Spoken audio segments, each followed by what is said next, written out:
ரேவா காண்டம் 122 அத்தியாயம் கோஹண தீர்த்தத்தின் பெருமை.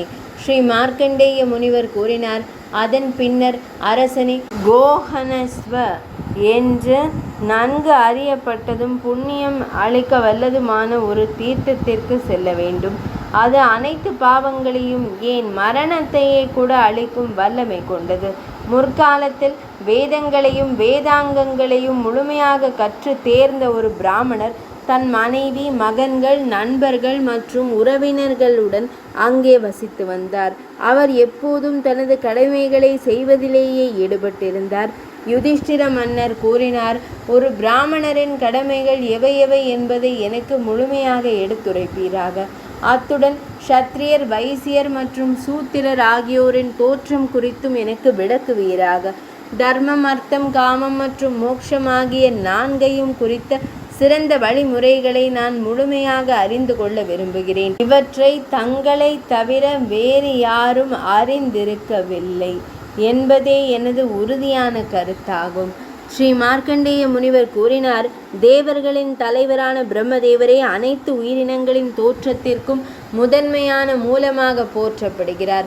அசையும் மற்றும் அசையாத உயிரினங்கள் அனைத்தையும் உள்ளடக்கிய இந்த பிரபஞ்சத்திற்கே அவரே குருவாக திகழ்கிறார். பிராமணர்கள் பிரம்மதேவரின் முகத்திலிருந்து, வாக்கிலிருந்து தோன்றினர். க்ஷத்திரியர்கள் அவரது தோள்களிலிருந்தும், வைசியர்கள் அவரது தொடை பகுதியிலிருந்தும், சூத்திரர்கள் அவரது பாதங்களிலிருந்தும் தோன்றினர். இவர்களை தவிர்த்த பிற வர்ணத்தினர் தனித்தன்மை வாய்ந்தவர்கள். அவர்களும் தத்தமக்குரிய கடமைகளை தனித்தனியே நிறைவேற்றுகின்றனர். அவர்கள் வழக்கமான வரிசைப்படியோ அல்லது அதற்கு நேர்மாறான வரிசைப்படியோ விலோம முறைப்படி பிறக்கின்றனர்.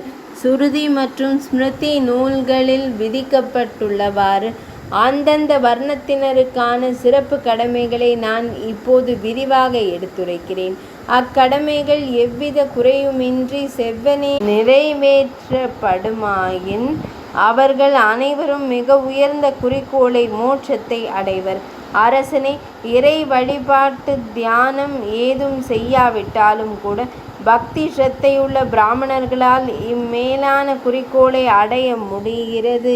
ஏனெனில் அவர்கள் ஒன்று அல்லது அதற்கு மேற்பட்ட வேதங்களை முறைப்படி பிறருக்கு கற்பிக்கும் நற்காரியத்தில் ஈடுபட்டுள்ளனர். மாணவ பருவத்தை நிறைவு செய்த பின்னர் ஒரு பிராமணன் தனது குருவின் முறையான அனுமதியை பெற்றுக்கொண்டு நற்குலத்தை சேர்ந்தவளும் சாஸ்திரங்களில் குறிப்பிடப்பட்டுள்ள அனைத்து மங்கள இலக்கணங்களையும் அழகையும் ஒருங்கே கொண்டவளுமான ஒரு பெண்ணை திருமணம் செய்து கொள்ள வேண்டும். பின்னர் ஸ்ரௌத வேத சடங்கு சார்ந்த முறையிலோ அல்லது ஸ்மார்த்த ஸ்மிருதி சார்ந்த முறையிலோ திருமணம் நிகழும் போது அவன் அக்னியை முறைப்படி வழிபடல் வேண்டும்.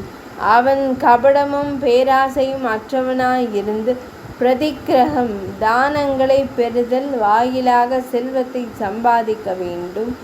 அவன் 5 யாகங்களையும் முறைப்படி நிறைவேற்ற வேண்டும். 2வது ஆசிரமத்தின், அதாவது இல்லற வாழ்வின் கடமைகளை செவ்வனே முடித்த பின்னர் அவன் காட்டிற்கு செல்ல வேண்டும். அவன் தன் மனைவியை தன் புதல்வர்களிடத்தில் ஒப்படைத்துவிட்டு அனைத்து தொடர்புகளையும் பந்தங்களையும் துண்டித்து கொள்ள வேண்டும்.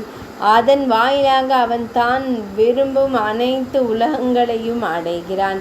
மீண்டும் இவ்வுலகில் பிறப்பதில்லை. ராஜ்யத்தில் நன்கு நிலை பெற்ற ஒரு க்ஷத்திரியன் தன் மனதை எப்போதும் தர்மத்தின் மீதே நிலைநிறுத்தி தன் நாட்டை பாதுகாக்க வேண்டும். அதன் மூலம் அவர் மிகுந்த உயர்ந்த கதியை அடைவார்.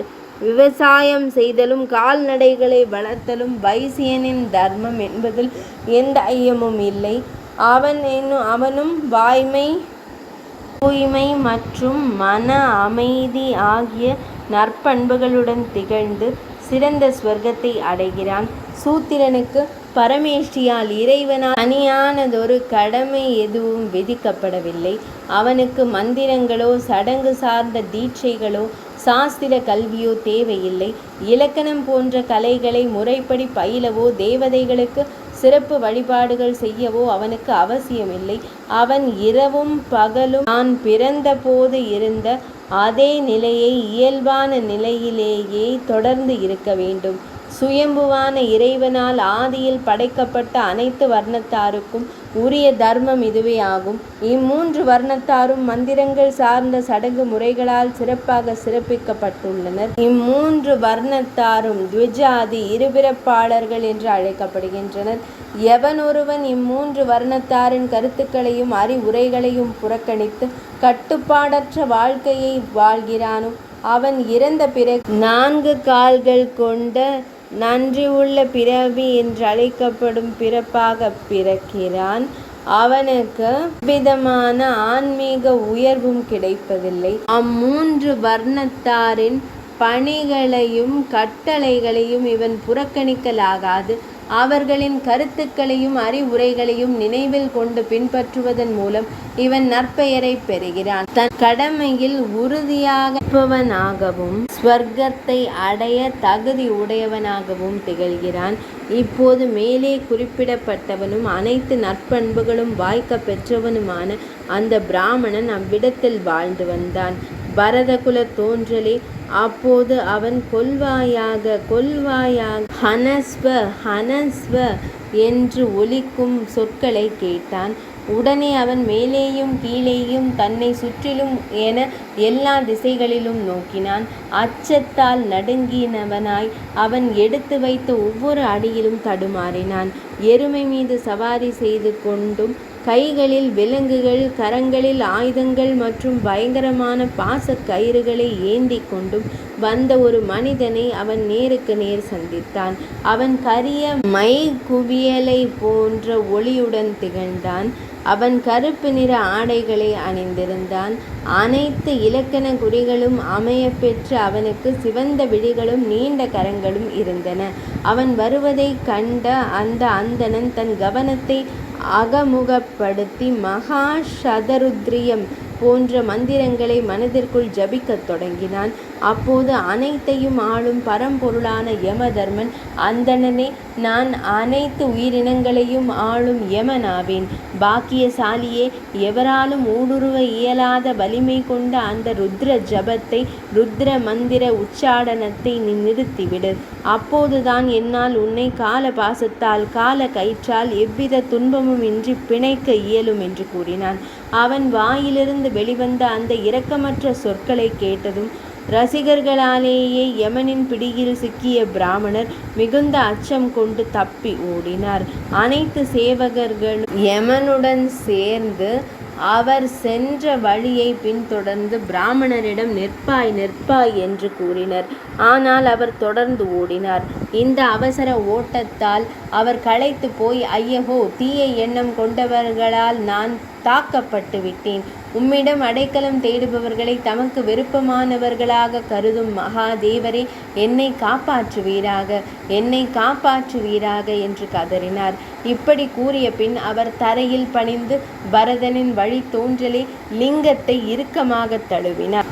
சுய நினைவை இழந்த அந்த மேன்மை மிகு பிராமணர் சுரங்களின் அதிபதியிடம் சரணடைந்தார்.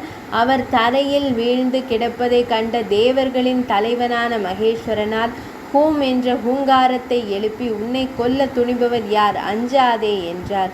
அந்த ஹூங்காரத்தின் போது பரதனின் வழி தோன்றலே காற்றால் அடித்து செல்லப்படும் மேகங்களைப் போல யமனுடன் அனைத்து சேவகர்களும் ஓடிவிட்டனர். அன்றிலிருந்து அந்த தீர்த்தம் கோஹனஸ்வம் என்று பிரசித்தி பெற்றது. அது புண்ணியமும் எல்லா பாவங்களையும் அழிப்பதும் ஆகும். எல்லா தீர்த்தங்களிலும் அதுவே மிகவும் மேன்மையானது. யார் அந்த தீர்த்தத்தில் புனித நீராடி பரமேஸ்வரனாரை வழிபடுகிறாரோ அவர் அக்னிஷ்டோம யாகத்தின் சிறந்த பலனை அடைகிறார். மகா அரசனே, யார் அந்த தீர்த்தத்தில் தன் உயிரை மாய்த்து கொள்கிறாரோ அவர் யம பெருமானை காண்பதில்லை. இவ்வாறு சங்கரர் கூறினார்.